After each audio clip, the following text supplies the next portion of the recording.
Record heat in my Modesto, California Zone 9B garden. Yesterday we had a high temperature of 100 degrees. This morning's low was only 72. You can't grow Cherimoya in that type of heat, or can you? Hi, my name is Jeff and welcome to the Tropical Garden Guide channel. Today we're going to talk about the fertilizer I use on my white Cherimoya, or as it was labeled, Vietnamese Cherimoya. But first, if you like this channel, make sure to hit the like, the subscribe button, the notification bell. Any comments or questions, leave them in the comment section below. I do my best to get back to everybody's comments and questions. So let's take a look at this Vietnamese / white Cherimoya and the fertilizer I use. So here we have my Dr. White / Vietnamese Cherimoya. As I mentioned, I'm in a pretty hot climate, Modesto, California, inland California, and we're probably a good 80 miles from the coast. And you'll hear the experts say that Cherimoya must be grown near the coast because the heat will eat them up. Cherimoya is coming from a cloud forest environment where the temperatures are cool and never very frosty. Here in Modesto, we do have quite a bit of frost in the winter and a lot of extreme heat in the summer, having often get above 100. And yesterday we hit 100. And as you can see, it's not even damaged in the slightest. And here we are.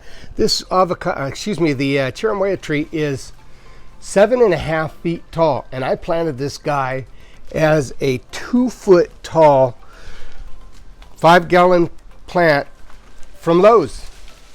As you can see, they call it the Vietnamese Cherimoya, but Cherimoyas don't come from Vietnam.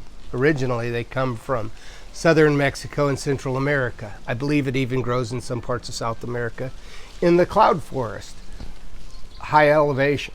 So they don't like, as they say, the experts say, they don't like heat. But as you can see, mine's doing just wonderful. And a lot of people say, Jeff, what is your secrets to your success? Well, to be honest with you, they're pretty simple. Just don't listen to the experts. Try your own different methods and fertilizers. The fertilizer that I used whenever I first planted this guy in the ground was this Osmocote. I planted it during the hot part of the summer, and I was afraid that it would get burnt by regular nitrogen, and I didn't really have anything mild, so I just put some of that in about a 1/4 cup in the hole, and then used regular garden soil to fill in the hole. And it immediately took off. I mean, this thing really took off fast. By the end of the winter, this thing was already up to about 7 feet. As I mentioned, it's probably, I think this stake is up at least 7 feet, maybe a little higher. And you can see this thing is just doing so good. The leaves are, even in this hot wind, are not being bothered. I kind of accredit that to a couple things. Now you'll see this is last year's leaf, and Cherimoyas drop their leaves in the spring, and then they send out this new growth, as you can see right here. But for some reason this held on to these old dying leaves, but that had nothing to do with the fertilizer. So as I mentioned, I used Osmocote in the hole, about a 1/4 cup, and backfilled it with regular garden soil. But this is the one that I'm using now, and I put some of this on about 2 months ago, and that's this. Now I know I've told you guys I've used this on some of my other plants, and it's very important for Cherimoyas because the nitrogen is kind of low, it's a 4-3-4, and it's very mellow. This fertilizer is very mellow, and that's pretty much what Cherimoya need. They need a balanced fertilizer with a lot of micronutrients and whatnot. And yeah, I put about a cup down and I watered it in really good. And as you can see, the results are dynamite.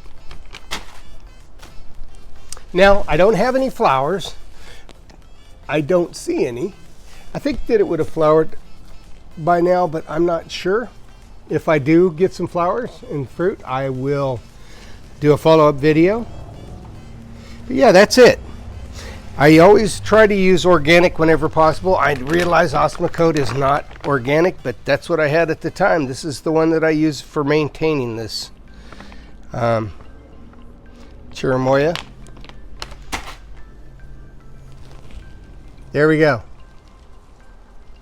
You want your fertilizer, whenever possible, to be organic and very mild. You don't want something with a lot of nitrogen, as the nitrogen will cause some serious problems when the temperatures hit the hundreds. My name is Jeff. If you like this channel, make sure to hit the like, the subscribe button, the notification bell. Comments and questions, leave them in the comment section below. I do my best to get back to everybody's comments and questions. You have a wonderful day.